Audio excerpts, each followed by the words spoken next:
बिहार में लगातार यादवों को इनकाउंटर किया जा रहा है। इसको लेकर के जो है लगातार अब विपक्ष पूरी तरह से सत्ता पक्ष पर हमलावर है।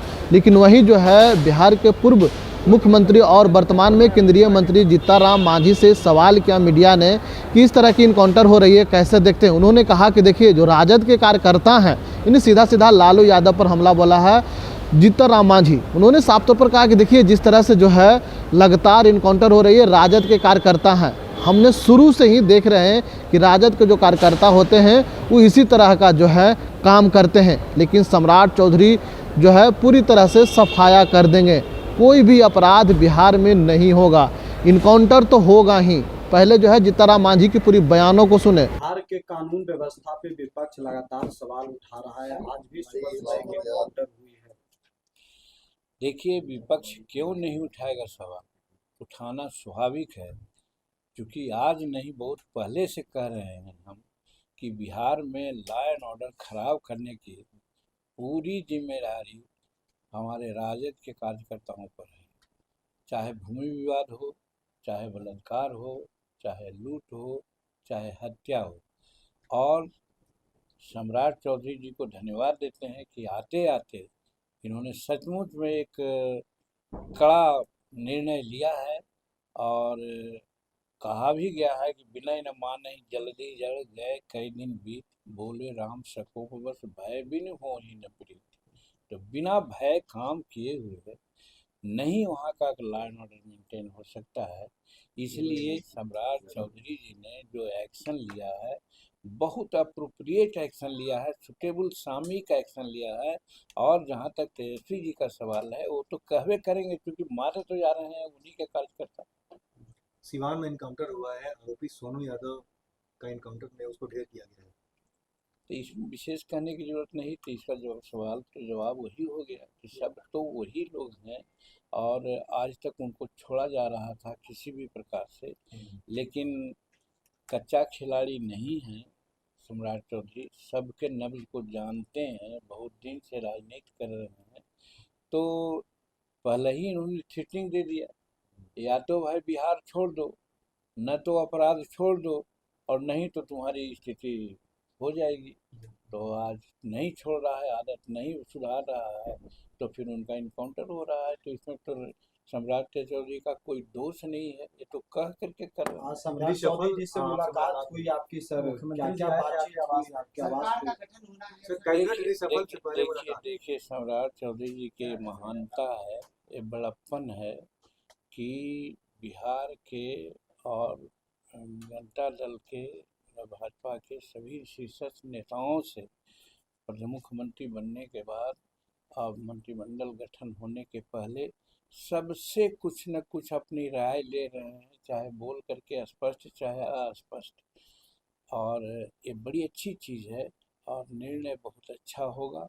हमारे के यहाँ भी आए तो हमारे के यहाँ किसी प्रकार की कोई विशेष बात नहीं, सिर्फ बात ये हुई कि हम आज भी आप लोगों से भी कहते हैं कि हमारे मंत्रिमंडल में ये नगर विकास मंत्री थे। आज जो पटना में मेट्रो का जो कंसेप्ट है, ये इन्हीं का कंसेप्ट था। इनको पूरा छूट दिया था कि जाइए दिल्ली और जा करके वहाँ ब्लूप्रिंट बना के ले आइए, और उसी समय लाया गया था। उसी के आधार पर आज पटना में मेट्रो का काम चल रहा है। इसकी भी चर्चा हुई कि भाई आपकी महानता, आपने हमको मदद किया था, आपके साथ थे। तो उनका भी कहना था कि भाई आप तो हमारे पिता के तुल्य हैं और सब दिन आपके नीचे हम रहे हैं, और आपके यहाँ आ करके आपसे आशीर्वाद लेना हमारा फर्ज था। अब क्या करेंगे, कैसे करेंगे, इस लाइन पर हमने कोई बात नहीं की। सिर्फ यही ज़रूर कहा कि सब लोगों को, सभी समाज के लोगों को, सब क्षेत्र के लोगों को सामंजस्य बैठा करके निर्णय लीजिएगा तो अच्छा होगा। आपकी पार्टी के लिए बेहतर पोर्टफोलियो मिले बिहार सरकार में, संतोष सुमन मंत्री बने तो कुछ बेहतर इस पर देखिए, इस पर कोई बात नहीं हुई है, क्योंकि कोई दूसरा रहता तो मैं बात करता। लेकिन जहाँ एकदम स्पष्ट उन्होंने कहा कि आप मेरा गार्जियन हैं और संतोष मेरा भाई है, तो इसके बाद भी कुछ कहने की बात आती है क्या? अब जो होगा उचित होगा। आज पार्टी की राष्ट्रीय कार्यकारिणी की बैठक होने को लेकर संसद भवन में क्या कुछ एजेंडा रहेगा सर? देखिए, पार्टी के जो कार्यकारिणी की बैठक है, एजेंडा तो बहुत प्रमुख एजेंडा है। हम बहुत पहले इन लोगों को कहा था, चाहे अम्बेडकर जयंती का मामला हो चाहे और हो, कि कोई भी पार्टी तभी एग्जिस्ट करती है जब उसका कुछ आंदोलनात्मक रूप होता है। तो अपनी ही सरकार क्यों न हो, अगर कुछ बातें नहीं आ रही है सामने तो उसको सामने लाने के लिए प्रयास करना चाहिए। हमारे बिहार में बहुत पहले से हम बोलते रहे हैं कि भूमि सुधार की समस्या है। वहाँ पर गरीब लोगों को जो परमाना मिला है, पर्चा मिला है, उस पर उनको कब्जा नहीं है। इस मुद्दा को उठा करके नहीं ज़रूरत हो तो समूचा एक संकलन बनाइए और सरकार को दीजिए, सरकार को अल्टीमेटम दीजिए कि 1 महीना या 2 महीना में सबको कब्जा दिला दीजिए। अगर नहीं कब्जा दिलाइएगा तो हम लोग ब्लॉक स्तर से लेकर जिला स्तर और राज्य स्तर तक आंदोलन का रूप धरेंगे। हम चाहे एनडीए में हैं तो इससे कोई मतलब नहीं है, मतलब ये है कि जनता का काम होना चाहिए, गरीब का काम होना चाहिए। सर एक और सवाल है कि आपने एक बयान दिया था, दिल्ली में एक बिहारी की हत्या हो गई थी, उसके बाद चिराग पासवान आपके बयान के बाद प्रतिक्रिया दी, आपको नसीहत दे रहे थे कि ऐसे नहीं बोलना चाहिए। समझदारी का फेरा है। अभी राजनीति उनके पिताजी करते थे, वो राजनीति में कितना प्रौढ़ हैं सब आप लोग जानते हैं।